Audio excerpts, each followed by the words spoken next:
making the invisible visible, Black women 365 days of the year. Each day will spotlight a remarkable woman whose story has shaped Black, British or global diasporic history. Women whose achievements are too often overlooked.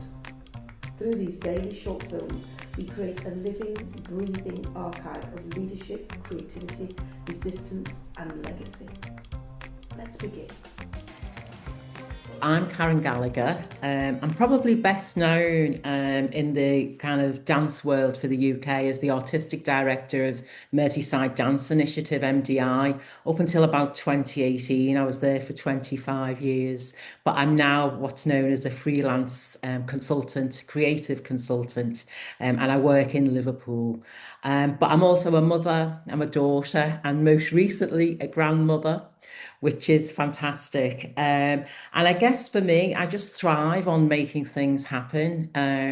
I enjoy personally and professionally using dance and other art forms to bring my practice to life.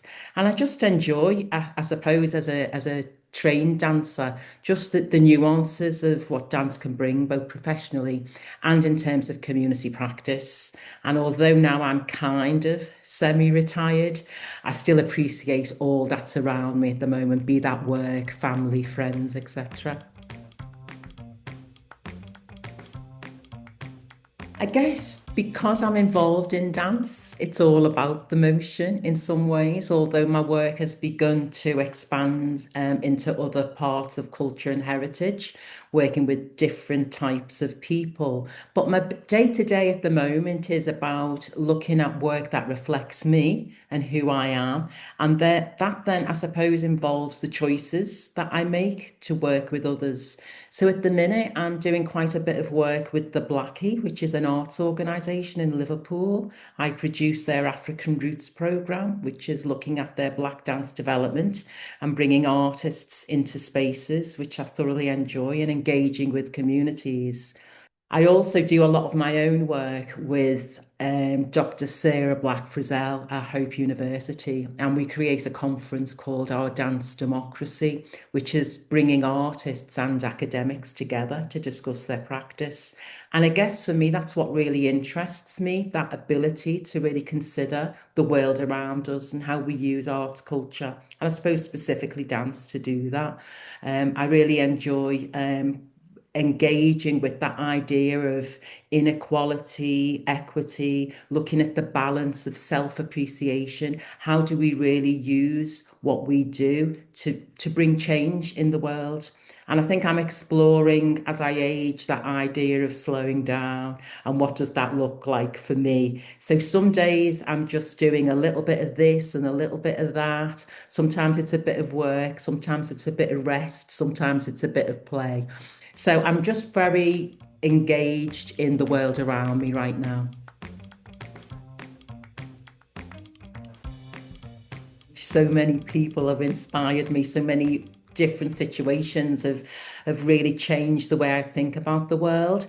Seeing Maya Angelou live, and I know everybody will probably say this was just life changing for me, that kind of phenomenal woman on stage and all that she brings to the world and brought to the world at that time. The fact that I birthed my son, which was fantastic. But I guess the things that clearly shaped me in terms of who I am as a producer, as an artist, as a maker and creator have been two particular places. One when I was 14 and I met the wonderful Hoffman Soto, an artist from San Francisco.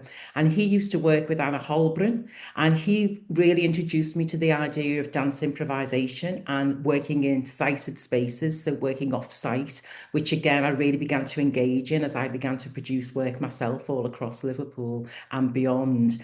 But also when I went to Laban, I'm a little girl from Liverpool, and suddenly I was displaced into London, and I had to really recreate myself a little bit. And I started to wonder who I really was. And again, it was dance improvisation that really began to give me a sense of how I deal with who I am and how I make work. So there was an amazing artist at the time called Alana Snyder.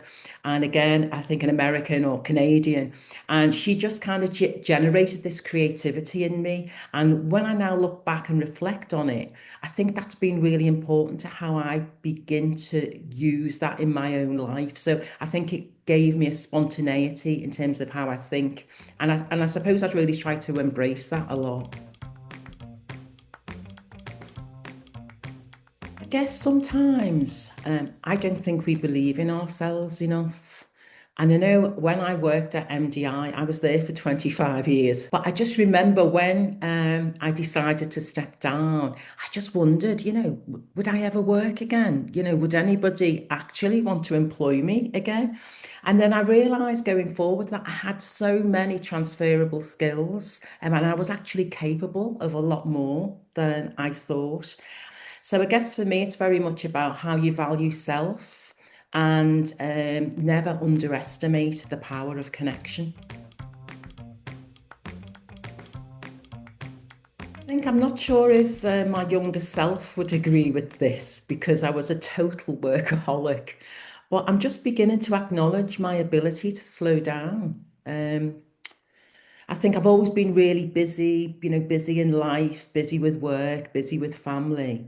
But now that I'm kind of finding a bit of space for myself, and I think I spoke about that idea of self-appreciation, I'm really just beginning to appreciate the kind of all the things that happen in my day to day. I love the gym. I've suddenly found the gym 100%. I am a huge gym fan. I love being there. I love taking part. So I guess that's coming from my dance background again. But, the idea of just being in a studio with a group of people, sort of sharing space, sharing movement, whether that be yoga or Pilates or Zumba or whatever. I guess it's just having that time for self and to hold myself in that joy. Thank you for joining us for today's story. Making the Invisible Visible is our commitment to ensuring that Black women's histories and contributions are recognised, valued and kept in daily circulation. Across 2026, we will continue to share these powerful narratives, 365 days of impact, brilliance and inspiration. Stay connected, join the conversation and help us champion the women whose journeys continue to shape our world. I'm Paulette Brooks, and I'm looking forward to seeing you tomorrow for the next story.